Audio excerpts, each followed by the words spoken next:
you kindly? Would you kindly get this? Would you kindly find that? Would you kindly find that? Would you kindly get this? Do I have everybody's attention now? Rendering all completely irrelevant, I feel a little bit of recapping is in order. Well, if you think the Wii U is the only console that has bad news, well, outside of Titanfall, it hasn't been that much better on the Xbox One. A couple days ago, Kojima came out and said that the PlayStation 4 can render 1080p at 60 frames per second with room to spare. Last night, Konami releases a current-gen, next-gen comparison chart with frame rate and resolution, and well, his point has pretty much been proven. PlayStation 3 and Xbox 360, the last-gen versions, run at 720p, scaling internally at 30 frames per second. No surprise there.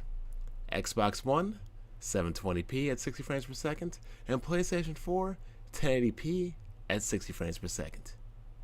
Resolution gate, or whatever you want to call it, people, the struggle is real. The struggle is real. This is not a good look for Microsoft right now. Your primary competitor is $100 cheaper and has better graphics and better performance than you. You have zero hardware advantages despite being $100 more expensive and being the most expensive console on the market.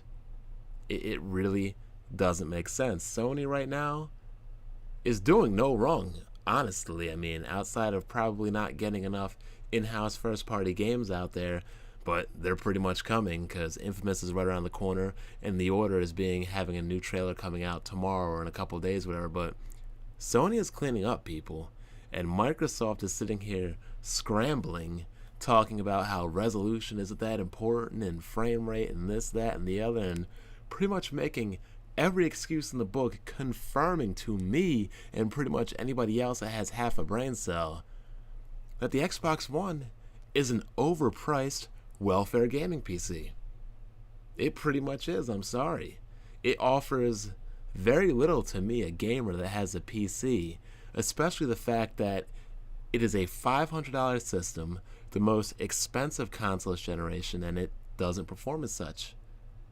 Your competition being at $100 cheaper should not outperform you graphically or performance-wise, and Microsoft really needs to think about dropping the Kinect or offering an SKU without the Kinect and pretty much going at it $400 to $400, because that whole 1 year head start, better multiplats, cheaper and easier to develop for thing that you had last generation isn't going to help you this generation.